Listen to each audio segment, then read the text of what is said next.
जैसा कि आप जानते हैं कि यदुवंशियों का आज तक कोई पीठ नहीं, अलग अलग जाति धर्मों की पीठ थी, मगर यदुवंशियों की कोई पीठ आज तक हिंदुस्तान में ही नहीं, विश्व में नहीं थी। तो यदुवंशियों की ये पहली पीठ चौरी चौरा ऐतिहासिक धरती के ब्रह्मपुर ब्लॉक में बनने जा रही है। और वहाँ विश्व की पहली महाराज यदु की प्रतिमा, वो महाराज यदु जिन्होंने राजतंत्र छोड़ करके लोकतंत्र अपनाया हुआ था, और उस महाराज यदु जहाँ से यदुवंश स्थापित हुआ, यदुवंश के आदि पूर्वज थे, आदि पितामह थे, उस महाराज यदु के साथ भगवान राधा रानी कृष्ण जी की मूर्ति और सहस्त्रबाहु अर्जुन की मूर्ति, जिन्हें जायसवाल समाज अपना प्रवर्तक मानता है और उनके कुल के हैं, तो हम दोनों लोगों के पितामह महाराज यदु थे। तो निश्चित तौर पे ये सांस्कृतिक और ऐतिहासिक संयुक्तता के साथ ये श्री यदुधाम पीठ बनने जा रहा है। और यह श्री यदुधाम पीठ यादवों के और जायसवालों के और यदुवंश के संपूर्ण पुनर्जागरण का एक केंद्र होगा। पूर्व की सरकारों में भी ये काम हो सकता था, तो इस बार ऐसा क्या होगा कि पूर्व की सरकारों में मैं नहीं कह सकता। पूर्व की सरकारों को ऐसा लगता था कि उनके वहां से यदुवंश शुरू होता है, यदुवंश खत्म होता है, मगर यदुवंश एक सनातन संस्कृति है, यदुवंश वैदिक क्षत्रियता की है।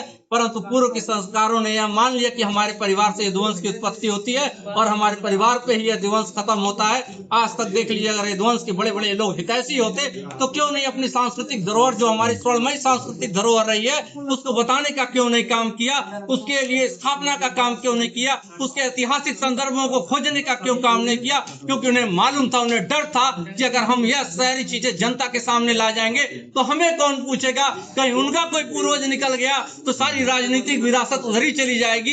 तो विडंबना ये कहिए, मगर सच को बहुत दिन तक नहीं छुपाया जा सकता, क्योंकि यदुवंशी जो संस्कृति है, जो सनातन संस्कृति है, यदुवंशी वह परंपरा है, बलिदान त्याग की परंपरा है, राजसत्ता की परंपरा नहीं है। और हम लोग तो अदर समाज के लिए लड़ने वाले लोग हैं, देश के लिए बलिदान होने वाले लोग हैं। रेजांगला की लड़ाई में 120 यदुवंशियों ने अपनी शहादत दिया था।